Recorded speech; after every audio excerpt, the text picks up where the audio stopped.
इनके अलावा कितने ज़्यादा होते हैं जिनके बारे में कभी पता ही नहीं चलता। लेकिन इस्लामाबाद जैसी जगह में ये हो जाना, अयाज अकबर हमारे साथ मौजूद हैं।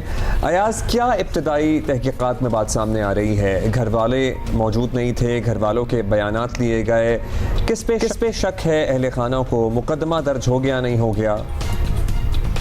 अब्दुल्ला, बिल्कुल एक बड़ा अफसोसनाक वाक़या है। इस्लामाबाद का इलाका है, G13-1 थाना सुंबल है। बिल्कुल इस्लामाबाद जैसे स्टार्ट होता है वो ये सेक्टर आता है वहाँ पर। ये एक फैमिली थी जी जो चित्राल से ताल्लुक़ रखती थी। ये सन्ना यूसुफ, इसका एक भाई 15 साल, जिसके भी एग्जाम्स खत्म हुए थे और वो चित्राल गया हुआ है। और इसके वालिद साहब एक सरकारी मुलाजिम है और वालदा हाउस वाइफ है।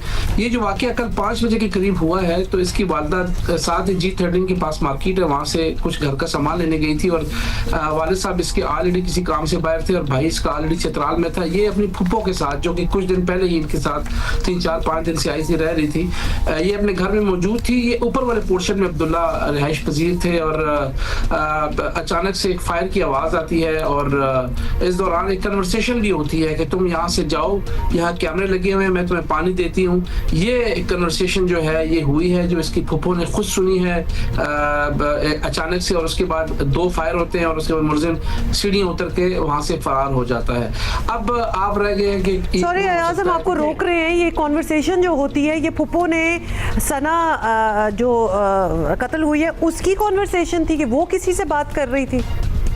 जी बिल्कुल, बिल्कुल। जो फुप्पो है उसने पुलिस को जो पहला बयान दिया है उसके मुताबिक वो कहते हैं कि मैंने ये आवाज़ सुनी कि तुम यहाँ से जाओ, यहाँ कैमरे लगे हुए हैं, मैं तुम्हें पानी देती हूँ, तुम यहाँ से जाओ।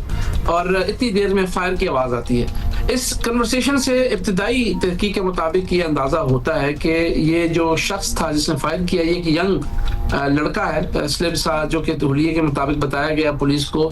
ये सना को जानता था और ये आपस में एक दूसरे को जानते थे।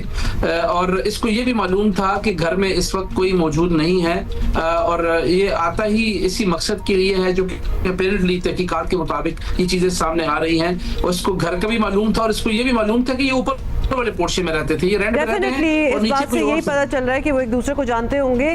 तो जो कैमरास का आपने जिक्र किया है, विच मीन्स के कैमरास में से तो शनाख्त होगी कि वो लड़का कौन था? देखिए जी, अभी हमारी इंफॉर्मेशन के मुताबिक और इन्वेस्टिगेशन के मुताबिक पुलिस इस शख्स तक बहुत करीब पहुंच चुकी है। कुछ पुलिस की तरफ से भी बारहा ये हमें रिक्वेस्ट की जाती है मीडिया को कि आप तहकीकात को उस तरीके से ना सामने लाएं जिस पे हमारी तहकीकात पे असरअंदाज हो और वो शख्स या जो मुलजिम है जो कि मतलूब है उसको फ़ायदा और वो यहाँ से फरार होने में कामयाब हो जाए। तो पुलिस हमारी बड़ी एक जिम्मेदार पुलिस अफसर से बात